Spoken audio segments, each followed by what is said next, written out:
Sì, sì, i ragazzi sono impegnati tanto, avevo chiesto sicuramente di accelerare, che era una partita dove dovevamo dare subito un cambio di passo e l'abbiamo dato, quindi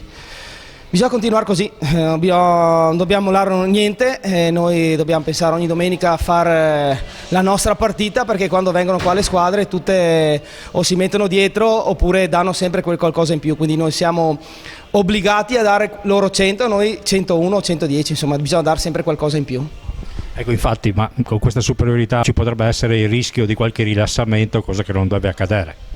No, questo sicuramente non deve accadere, quindi noi dobbiamo porsi degli obiettivi singoli di squadra, quindi singolarmente dobbiamo pensare sempre di migliorarci, quindi da ogni allenamento a ogni partita abbiamo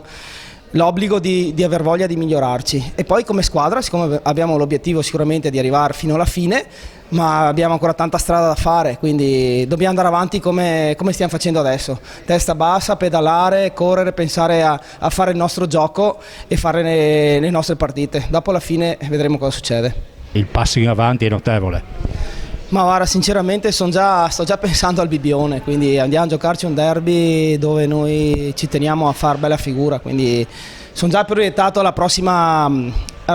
partita, quindi la mia testa sta già pensando, programmando la settimana per andare a affrontare la prossima partita, perché questa l'ho già archiviata. Sì, l'importante era vincere questa partita, poi se si riusciva a festeggiare anche queste 250 presenze, che non sono poche,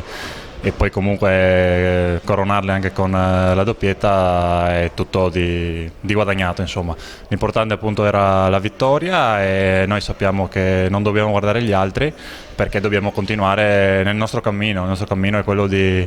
provare a vincerle tutte, nel senso che se le vinciamo tutte sappiamo che nessuno può portarci via niente. E quindi noi andiamo in campo per questo, e finora, cioè oggi almeno, ci è riuscito anche nelle scorse partite, e adesso dobbiamo continuare nel nostro obiettivo. Ecco, da giocatore che ha scritto un po' la storia di questa società, cosa ti senti di dire? Ma sono tornato qua con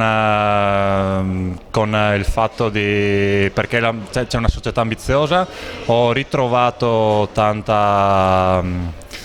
tanto, come si dice, entusiasmo, e quindi sarebbe bello riportare questa squadra dove merita, insomma, non diciamo dove, ma dove merita. Chiaramente bisogna farlo un passo alla volta, e quindi cerchiamo di fare questo primo passo.